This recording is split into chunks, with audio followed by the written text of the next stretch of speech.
adversary fly a spy balloon clear over the continental United States with impunity and basically humiliate our country in the process. And so when you have policies that are that reckless, that impacts every state in this country.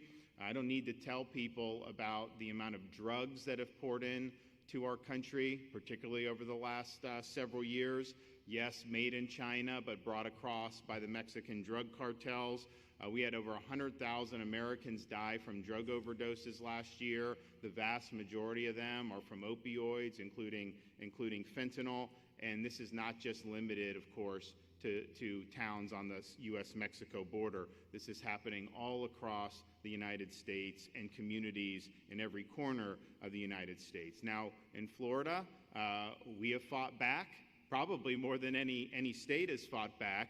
And it's not just having 50 illegal aliens go to Martha's Vineyard. Now, that got a lot of news. They don't care about the other towns being overrun, but if you pierce their little cocoon in Martha's Vineyard, then it was like all hell broke loose. They got really upset about that, but that shined a light on this issue probably more than any single action has done. Of course, that was not even close to all that we have done. We had people in 2021 at the request of the Texas governor. I was the first state, Florida was the first state to answer the call for increased border security.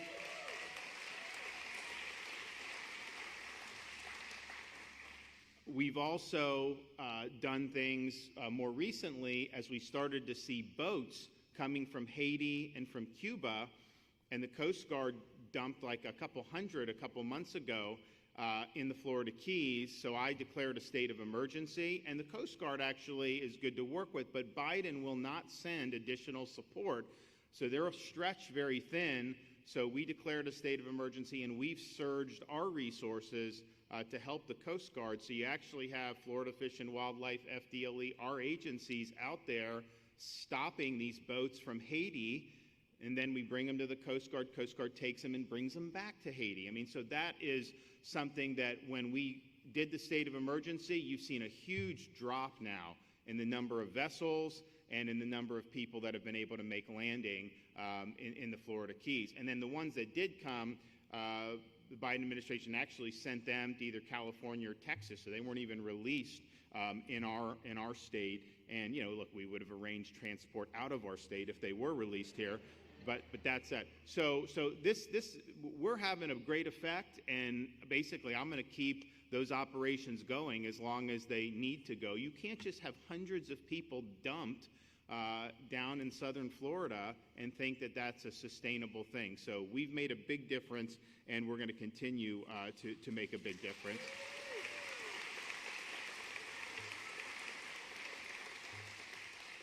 But you've seen, even with us doing a lot of the stuff we've done, in addition to sending to down to Texas, in addition to the maritime interdictions, in addition to the illegal alien transport, we have done legislation and signed legislation cracking down on all government contractors who use illegal alien labor.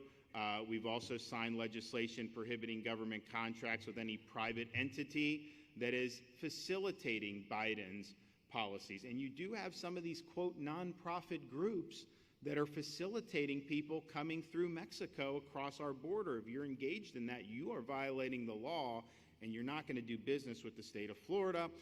We've also signed legislation in Florida, just like most states, you got to be eligible, you got to be here legally to be able to work, but enforcing that can be difficult. And so, we have employment verification that we beefed up, not enough, and I'm going to address that in a minute, but we've been able to hold some of these businesses accountable who are knowingly employing illegal immigrant labor.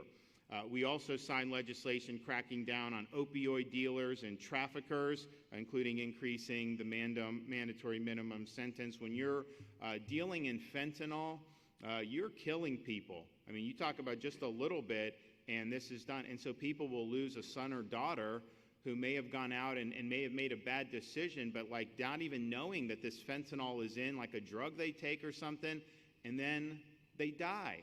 And so you're knowingly doing that, knowing what the results are. So we're going to treat you like the murderer that you are. And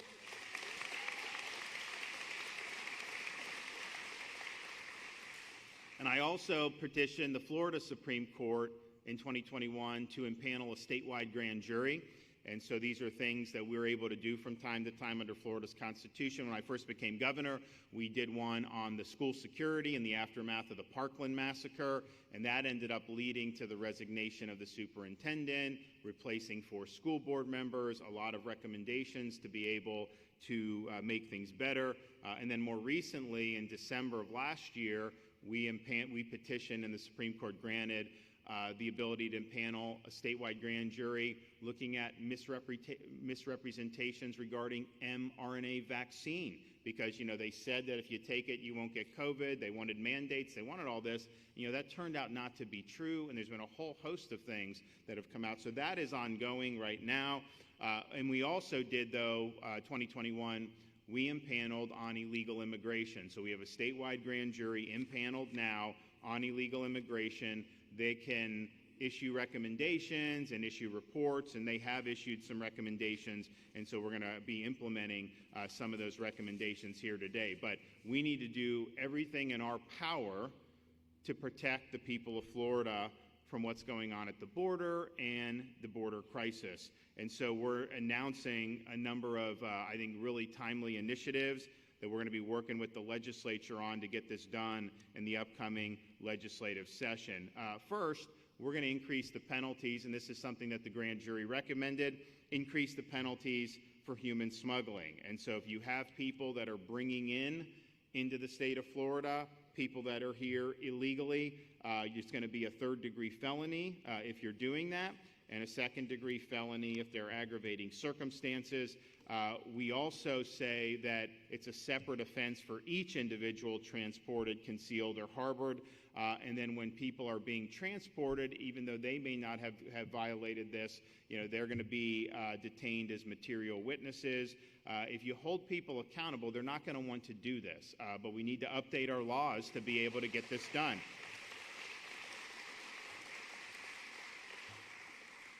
We are also going to, so right now in Florida, you have to be legal to work, but businesses can either use E-Verify or they have the option of maintaining documents like I-9 or whatever. Well, that would require an audit to uncover some of the stuff. And so although we've been able to hold some accountable, it hasn't been effective enough. And so we're working with Blaise Angolia and the legislature to require all employers in Florida to use E-Verify to determine employment eligibility. And this will expand from our current requirements, which are just with public employees and with contractors with the state of Florida. But if you have the ability to have different types of enticements, you're going to end up having more people that are going to want to come illegally. If you remove the enticement of employment, then they're not going to want to come illegally to the state of Florida. So that's a huge, huge issue.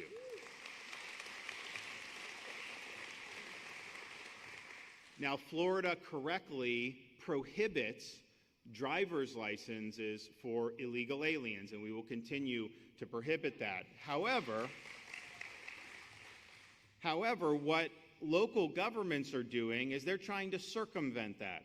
They're trying to use nonprofits, use their funds, give money to nonprofits, and have nonprofit groups create ID cards for people here illegally. And that's just a way to try to evade the current state law.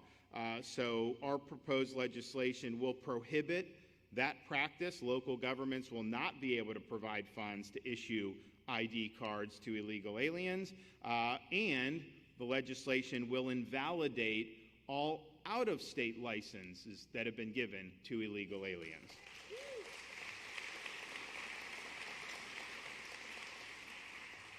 Florida's Constitution correctly requires you to be an American citizen, and that should be just an obvious thing. You see other places, San Francisco, New York City, now Washington, D.C., once illegal, or actually foreigners to vote, illegal aliens, or even like diplomats. Like, are you going to have some diplomat from the CCP voting in D.C. elections? I mean, it's insane what they're trying to do. So we don't allow that. And we've actually, with our election crime unit that I instituted with the legislators' help last year, you've actually seen illegal aliens prosecuted in Florida now for voting illegally, because some of them say, no one asked me. They just said I could vote, so I signed up and did it. So our bill will require, when you register to vote, that you affirm or swear under penalty of perjury that you are a United States citizen. And so if you check that box and you're not, then you're opening yourself up to prosecution. And we need to make sure that we want all citizens here that want to vote, but we don't want anybody here voting illegally. And if you're not a citizen of this country, you should not be voting in our elections.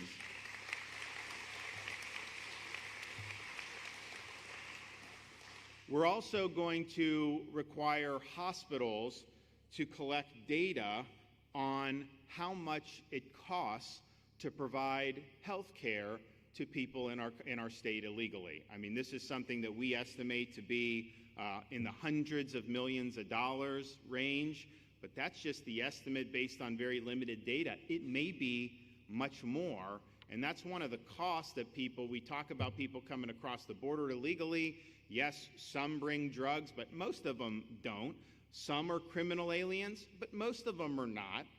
But even if you're not involved in any type of drugs, crime, going into communities you have millions now going across the country, that puts a stress on the education system, on public safety, and on health care.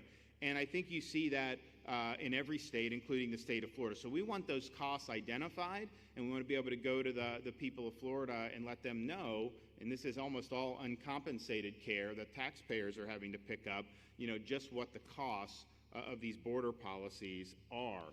And then finally, one of the things that we're going to be doing is, I don't know why they did this in Florida before I became governor, but they're letting illegal aliens become licensed attorneys in Florida. It's like, how could you be violating the law and then be practicing the law? So we're going to end that practice to make sure that you're legal. And at the end of the day, what we're doing is, in the face of a failed federal administration, neglect at the border, honestly intentional, of what's going on at the border because it fits their vision.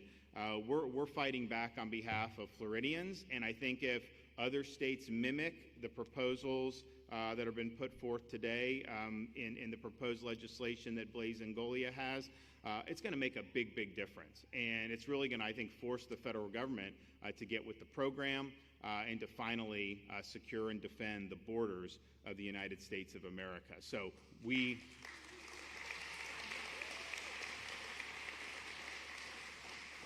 are going to be very happy to see this progress made here in the state of Florida, and it'll make a really big difference.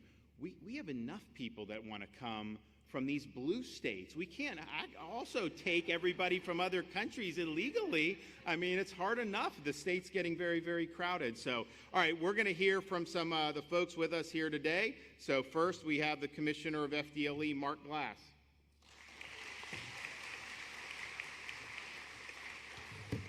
Thank you, sir. Appreciate it.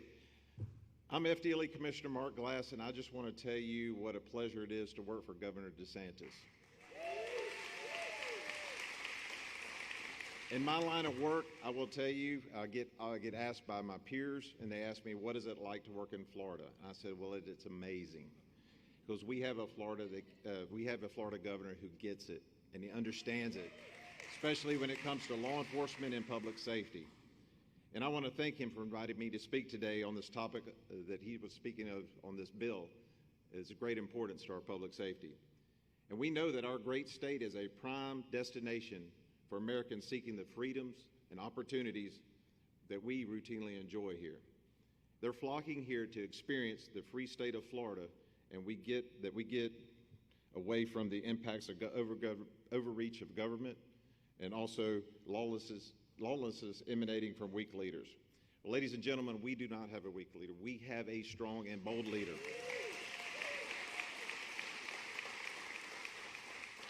But unfortunately, this is also a place that is a desired destination for illegal immigrants coming through our southern border. Illegal immigration and the criminal enterprises that surround it present a very real cost to our citizens in terms of increased crime and stretching our law enforcement resources. Earlier this month, FDLE, along with Florida Highway Patrol, concluded our 6th interdiction operation, working jointly with our local law enforcement and our federal partners. And our goal with these interdiction operations is to suppress criminal activity on our Florida highways and enforce violation of the Florida state statutes, including human smuggling, human trafficking, illegal drugs, and firearms. And during this most recent day operation, we encountered 29 undocumented illegal aliens, freely traveling far from our southern borders. And we seized nearly a kilo of cocaine and marijuana with a collective street value of more than $17,000, and as well as 4 illegal firearms. Now, since June of 2022, our joint interdiction operations have resulted in the apprehension of dozens of criminals who now face charges of hundreds of human smuggling, drug, and other felony charges, as well as seizure of more than 20 firearms, half a dozen stolen vehicles, illegal drugs, and nearly $750,000 seized. Now, thanks for the cooperation between law enforcement agencies throughout our state and the unprecedented support from Governor DeSantis, we are getting these violent criminals off our street.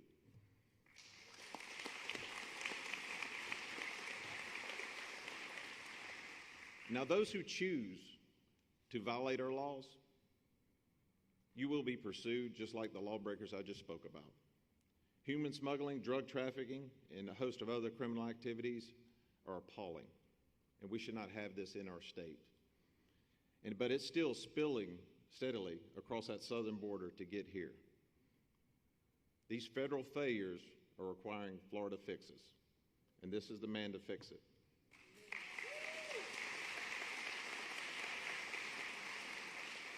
Governor DeSantis has been a champion for law enforcement.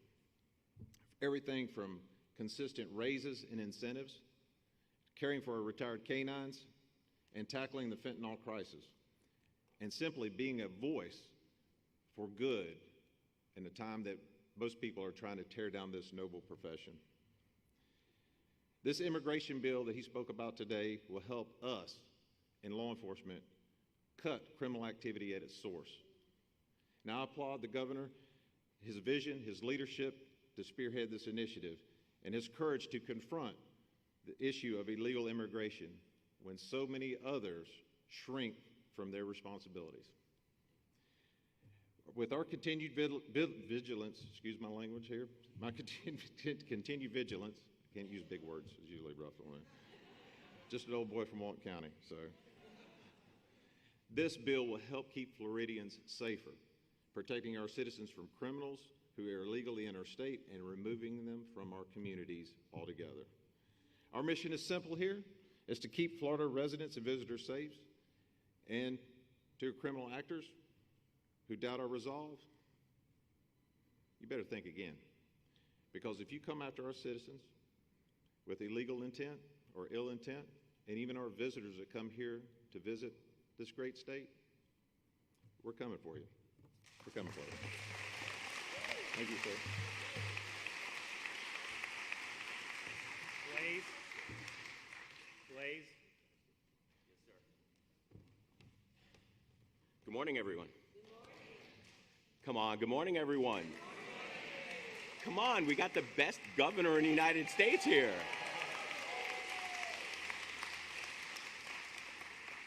So first of all, I just want to thank the governor's leadership on this issue.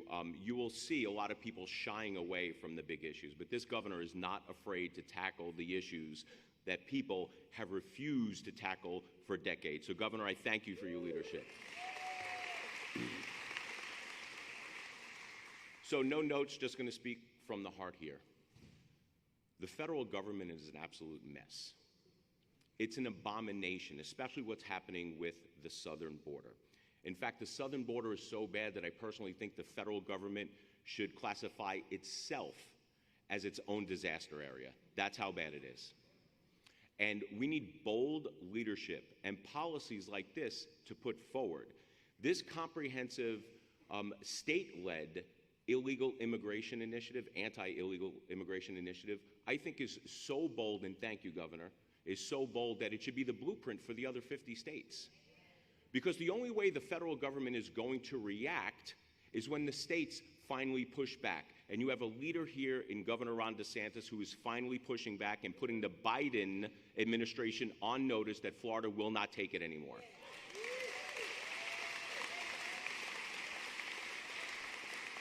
Personal opinion, I think Secretary Mayorkas should be impeached. And forgive me if I'm wrong, wasn't Kamala Harris supposed to be the border czar? Has anyone seen her? Did she show up to the border yet, Gov? Once, maybe? So, illegal immigration and what's happening at the southern border is not only a crime, it's a crime on humanity. All it is doing is enabling the drug cartels to allow things like fentanyl to come into our communities and kill our families, our friends, and our communities itself. And the federal government just refuses to fix this problem. If you remember, Ronald Reagan granted sort of like an amnesty, in the 80s. And the promise was if you grant that amnesty, in return, we are going to fix the illegal immigration system. And we're going to clamp down on illegal immigration. We're going to fix the legal immigration system. But that never came because few in Congress actually have the spine to stand up and fix the problem.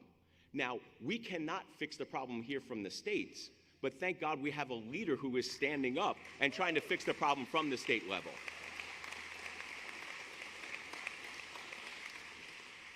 So I will say this, we have a governor who leads. We have a governor who is putting forth this public policy and this vision to help our communities, to in fact help this country. The other 49 governors, you're now on the clock because this man is leading. Thank you, Governor, for what you do.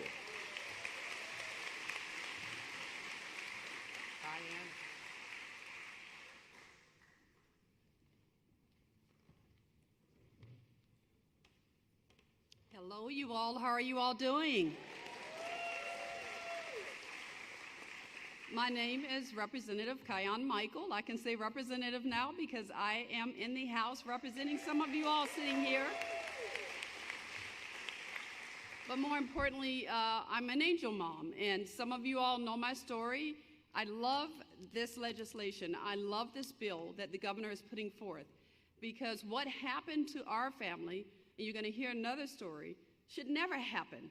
Not in America. Our families deserve to be safe in their own cities, in their own states, going to work, going about their everyday lives. Your children should not have to fear for their lives. And we have a governor who is bold enough to back everybody up and say, you know what, this is my state, and my state, and I take responsibility. And I'm so grateful to be able to stand behind him. For those who do not know my story, our 21-year-old son, my husband, Bobby, a 20-year veteran, Navy veteran, is on the front row.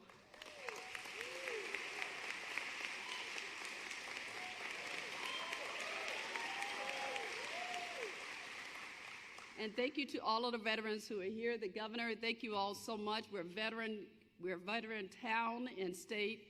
Thank you for your service.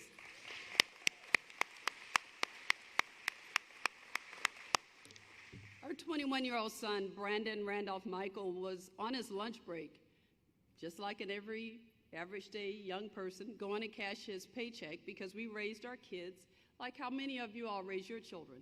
If you want something, you go and work for it. Don't expect anything to be handed out to you. And Brandon was going to cash his check and twice deported, and that is correct, twice deported. That means he came here, the illegal came here through the southern border twice.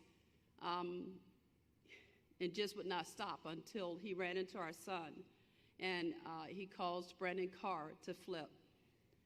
And it wasn't far from here, actually, off of St. John's Bluff. If you're from Jacksonville, you know where that was. And that might have been 15 years ago, but to grieving parents, it's like yesterday. Some of you all are here, unfortunately, you can relate. It's a pain that never goes away. And Brandon, he lived for a little bit, but he was unfortunately killed. And I can tell you that my husband and I have we have not stopped, and we have been running nonstop to implement change and to stand for change, because no one should have to go through that. Brandon was born in Virginia when we were stationed in Virginia, and we came back to Jacksonville to raise our family because there's no place like home. And the worst day of our lives was being told that our child was never coming home again. And you know, when you're faced with something that is so detrimental, the worst thing that a parent can face, you have two options. You either stay there and you just wallow and you just somehow you're not able to get up. And I pray for the parents who endure that, because it's not an easy thing. Or you make up in your mind that I'm going to fight. And I made up in my mind that I am going to fight. And we have been fighting. And when you have a governor like Governor DeSantis, I mean, we could stand here all day and sing his praises, but I am living proof that this governor has stood by our family's side from the very beginning. He has stood boldly when other governors previous, I have to say it, just turned a deaf ear. But when you have a governor that is standing, we have to stand. And I'm so grateful for this legislation. E-Verify is needed because the person that killed our son was going to buy paint. So he was working somewhere under the table. But we didn't have the right as parents to know that. We didn't know what company he worked for. And that's not good enough. When you're a parent telling me I'm sorry, it's not good enough. It's not good enough for you all. It's not good enough for our state. It's not good enough for us as parents. And it's not good enough for our children. We have to make sure we are safe here in our own nation. And I thank you all so much, and I look forward to standing behind this legislation. I thank you, Governor, for having the boldness to stand up.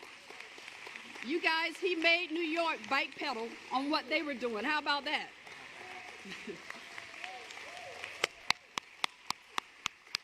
Because they recognize that it is dangerous to have your own citizens as weapons. And that's exactly what's happening, is that your own citizens, our own citizens, were being weaponized. And I can tell you every 11 seconds, an American citizen becomes a victim of illegal crime. That unfortunately, it could be through death. It could be through car accidents. It could be through your identity. When your identity is stolen, it's very difficult to get that back.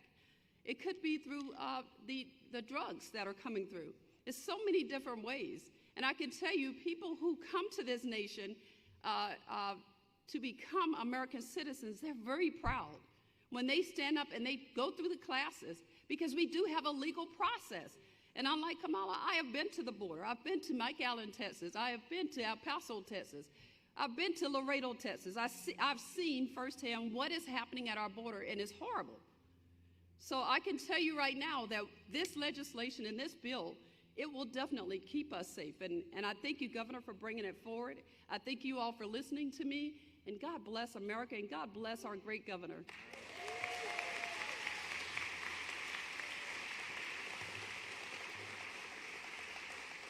Okay, Stacy.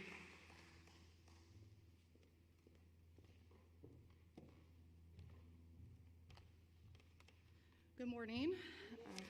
My name is Stacy. I'm a Florida native. I was born and raised in Sarasota, so Florida is home to me. And the initiatives that were brought forth by Governor DeSantis this morning are very important to me and near to my heart. So I appreciate you allowing me to share my story here today.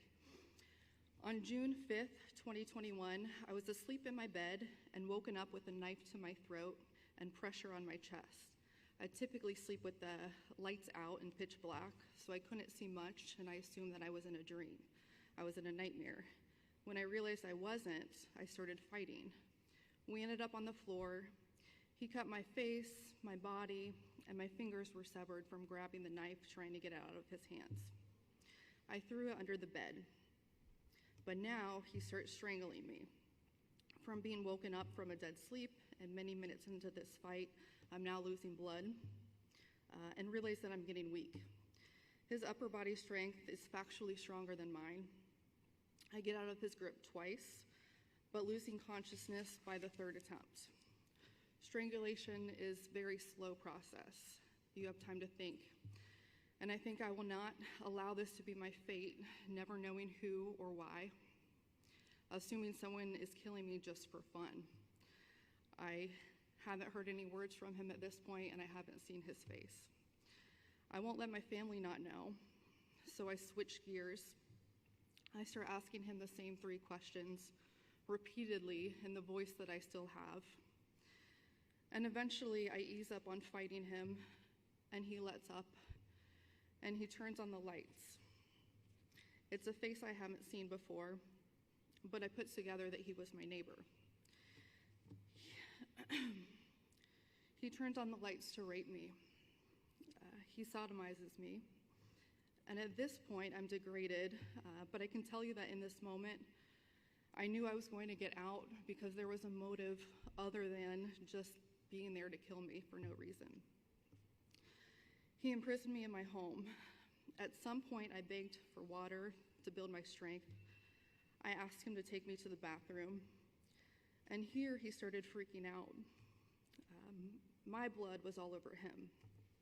I'm wondering if he's realized how bad this was and if he's going to finish the job. We couldn't communicate well because of a language barrier. I ended up helping him clean himself of my blood to calm him down and gain his trust. Meanwhile, I'm bleeding badly. He proposes to me that night. He tells me he's going to take me to Mexico with him. I can give you key points of that night, but no one will understand how this happening to you in your home and your sanctuary changes you. This was a traditionally safe neighborhood, and that's why I moved there. If a stranger can do this to me, who can I trust at this point? There have been nights that I haven't slept until it got light outside because I knew the threshold for somebody breaking into my home was minimized at that point. I kept calm through the night and strategized. I escaped, running naked and bloody through my neighborhood until I could call 911 and get to the ER. So the reason I'm standing in front of you is because I wanted to know why and how could I have prevented this. So I asked questions. I asked questions to anybody who had answers. I found out that even though I never met my attacker, he watched me for a year. He and up to 7 other men who lived illegally in a home behind my own. He was housed by a company who employed him and known for hiring illegal immigrants, brokered by a leasing agent to this company, an owner who had no idea who lived in the home. He was paid under the table. Now I flash back and I think about how if I didn't make it out of there, if I was indeed strangled to death or kidnapped, I'd be an unsolved case. I know this for many reasons. One, no matter how much DNA was left in my home, his DNA was not on file with the states. His fingerprints are not on file. He doesn't file a W-2. I don't even know his name is registered accurately anywhere. So though detectives would have likely canvassed my neighborhood, they would have no probable cause to obtain DNA from any of those 8 men because I never met them. There's no interaction they could puzzle together. They could not require that he gave a sample. It's just not how that works. My attacker received 8 initial charges. 3 of them carried life sentences. I was lucky enough to be part of the sentencing process. He received 25 years with no gain time and will be extradited back to Mexico upon his release after the 25 years. But I may not have been so lucky, and many people may not have either, for it to even get to that point and for him to be in custody. I don't care what your political affiliation is. Governor DeSantis and his team are protecting the safety of a state, not a party. Whether a Democrat, liberal, Republican, this could happen to anyone. It could happen to your family. So back to my original question of why. How could I prevent this? Well, I can't alone, and that's why I'm here. Thank you.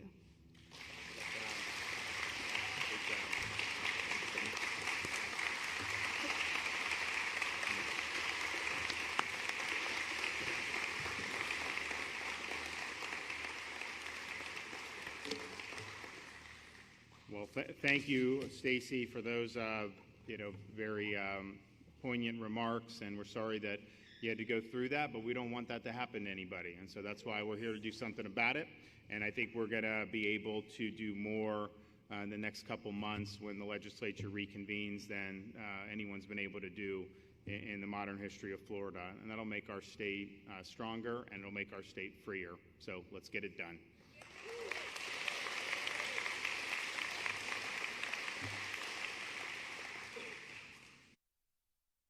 One, your reaction to the Biden administration announcing basically a return to remain in Mexico. And second, on the E-Verify piece of this, you tried this in your first year in office. Obviously, there was a lot of pushback from the business and the agriculture community. How do you sell this to the hospitality and farmers? So, great question. So, Biden, we are hearing that they are going to do even more in response to some of the stuff we've done by reinstituting some of the policies that had been in place that he repealed, like Remain in Mexico. I think they need to do that. After we did the Martha's Vineyard, they actually did limited Remain in Mexico in response to that for Venezuelans and maybe for some others. We also have the case that we brought in federal court against the Biden administration challenging their catch and release policies. Because what they're doing with catch and release, they're basically nullifying existing law. They're granting just parole to everybody, but that's not the way it is written in the law. That case is submitted before the Federal District Court in the Northern District of Florida. We believe we're going to win that case, and so that's going to put additional pressure on them to try to get with the program. So it's sad that they've let in 5+ illegal aliens, 5 million+ illegal aliens over just a 2-year period. I would like to see them take steps to stop that. At the end of the day, if you change the policies and you send the signal that we're not going to be honoring, because what's happening, people know if they just claim asylum, coming across the southern border, if you get in, fine. If they stop you, just claim asylum, and it triggers this ridiculous process when these are not people that are really eligible for asylum. They're economic migrants. They want to be able to come and just work because America's better than they came from. And I get that, and I probably would feel the same way if I were in their shoes.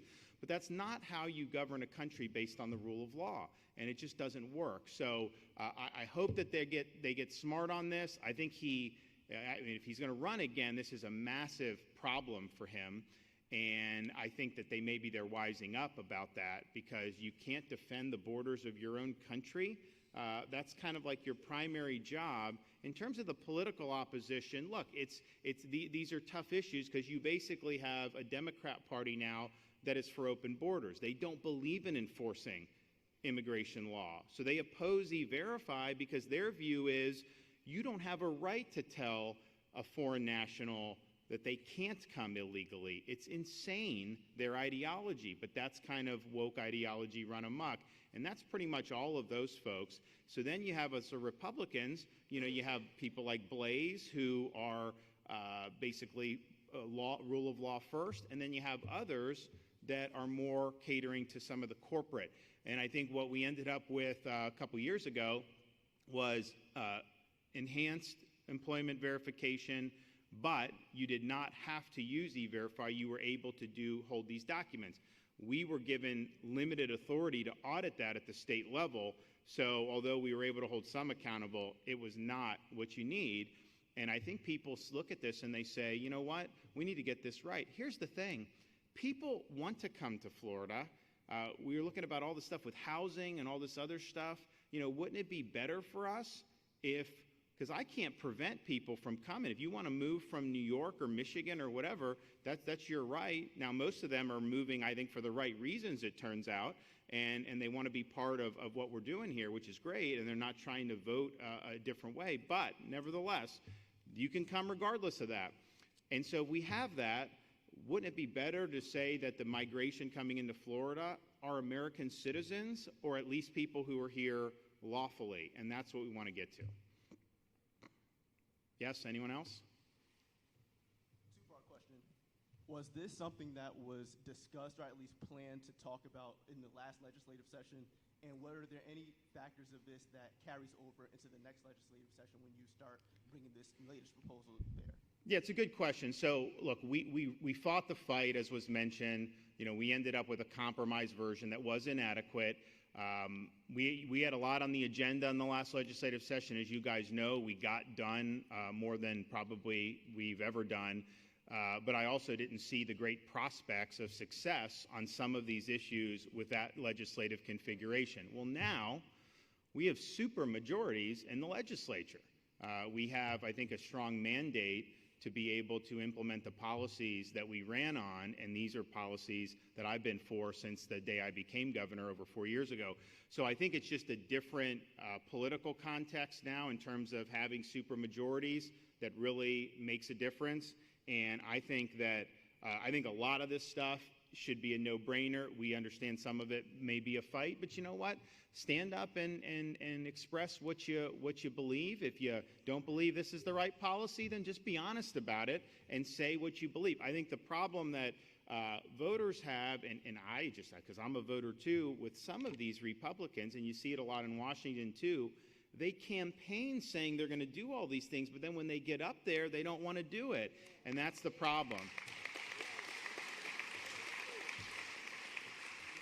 Thank you. And the second question is something that has happened recently with your administration changing or at least requiring people with any events that happen at the Capitol to coincide or at least align with the state agency mission. What does that mean, and what are like the penalties if someone doesn't abide by that? I saw a little report. That actually was not something that I was involved with. It didn't necessarily come down from me. I think I would imagine that it's just, you go there and you speak your mind, great, but you'll have some groups that will try to take over capitals, like we've seen in other state capitals. And it's interesting. If they're doing that from the left, then the media says that's democracy in action. They don't say it's an insurrection if you take over, a capital because of that. But I think that's what it's getting to. And so, we've been very supportive of people being able to speak their mind. It's their right. They should be able to do it. But we've also said, you don't have a right to hijack and do like a heckler's veto and to stop the functioning of government. And so I think that's probably what it is, but our folks can follow up with you about more of it who were more involved. Okay, yes, ma'am? Specifically about the policies, excuse me, I'm a lot shorter than Aaron there. Specifically about the policy regarding prohibiting out-of-state tuition waivers for undocumented immigrants. Florida estimates about 40,000 undocumented immigrants in our colleges and universities. Can you tell me why this change of policy is important to your administration and how you think this might impact those educational opportunities? Well, as you know, we work really hard to make higher education affordable for Floridians, and we're proud of that. We have the most affordable higher education in the country. You can go to university here as an in-state. It's like $6,000, $6,200 on average. Very tough to beat. However, there's a movement. They want to raise tuition. I won't let them raise tuition, but they want to do it. We have had inflation, so the costs have changed. So if we want to hold the line on tuition, then you got to say you need to be a U.S. citizen who lives in Florida. Why would we subsidize non-U.S. citizen when we want to make sure we can keep it affordable for our own people? Slightly off-topic question, but have you had a chance to look at Representative Andrade's defamation bill? I was given it a read. As somebody who quotes politicians on both sides of the aisle, oftentimes there's language about, applying intent to a public official's words or intentions, whether they be discriminatory on the basis of race or gender. I'm just trying to understand how that would work. I have not seen it. I think you saw we did the panel to try to talk about some of the stuff. And, at the end of the day, you have a situation where because of some of the background case law that developed 60 years ago, you have a situation where you've got a lot of drive-by media. So they will basically smear somebody, put it out there, and then you will debunk it like the next day or whatever, but it's kind of already gotten out there, and there's no recourse effectively if you lie about somebody. And the government should not be involved in this regulating, because you can't regulate speech, but private parties being able to go and say, wait a minute, this was a false statement, you were reckless, or even negligent should be. That's just, we don't have enough of that where there's any accountability. So that's the issue we raise, and it's not much about me, because I do have a platform. Remember, I think 60 Minutes did a hit piece on me, and it was false, and so I was able to go out and fight back doing press conferences and stuff. And you know what? People looked, and they believed I was right. I even had Democrats coming out saying 60 Minutes was off their rocker. But you have other people who do not have the platform that I have, who get targeted. Usually the people get targeted are people that are right of center by some of the entrenched media entities, and they can kind of do it, and these folks don't necessarily have adequate recourse. It's a difficult thing to do that will stick in the courts, but I do think the courts have recognized in the 60s when they did this, it was a much different time. The media ecosystem was way, way different than it is now, and so it was not grounded in the text, history, or structure of the Constitution. Now you look at it and say, okay, it wasn't mandated really. It was a policy choice that the courts made, which they really don't have the authority to do that. But how does that policy hold up now in this fragmented media ecosystem? And so I know they're working on doing things. I have not done or submitted anything personally, and I haven't reviewed anything personally. But these are things just going. For example, and we're going to do an event to really highlight a lot of this. And you've asked about it in the past, and I think have identified that's the flaw in some of this. But they've tried to create in Florida a narrative. It's basically a book ban hoax. It's a hoax what they're doing. And they're trying to say that because we have parental rights and because we have curriculum transparency, if you have a book that has hardcore pornography in a library that 10-year-olds can access, a parent objects to that, that does not satisfy Florida standards. It should not be in the library with those young kids. And I think 99% of parents agree with that. What you will see, and you had a person in Jacksonville say, take a picture of blank bookshelf, say, the state doesn't want any books in the library, and then it ends up going. And then you have lefty media that do it, and then they try to create a narrative. They've also said, you just had on MSNBC, you had the reporter saying that Governor DeSantis does not want students to learn about slavery and its aftermath. Well, if you actually looked at what our standards are, not only is it not prohibited to teach that, it's required to teach that. It's required to teach all of those things. It's required under Florida statutes to teach about racial discrimination. And so they will say, the school had to take a book about Hank Aaron off the shelf because it talks about he faced racial discrimination. And you're thinking like, okay, and why are they doing that? They're doing that to try to create a narrative. They're not doing that because Florida has a law or anything like that. They know that's not in the law, but they're doing it because they know there's enough people in corporate media who will just take that and will run with that. So we've got all these examples cataloged of basically media lies to try to do the hoax. A lot of this has been debunked. The Jacksonville person got fired. There's a teacher in Central Florida that was doing really inappropriate things in terms of what they were putting out online. So that's gone. And so at the end of the day in Florida, if it's explicit and pornographic, parents have the right to object, and it should be taken off. And then in terms of issues involving American history, it's very clear in Florida standards that we are required to teach all aspects of Black history, not queer theory, but actual aspects of Black history, including MSNBC, slavery and its aftermath, and including and required also to teach about the discrimination. So that is in the law.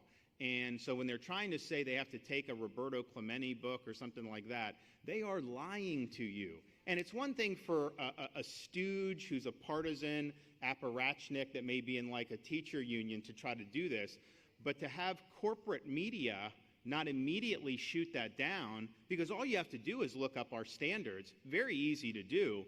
And so it's really just a reckless disregard for what the truth actually is.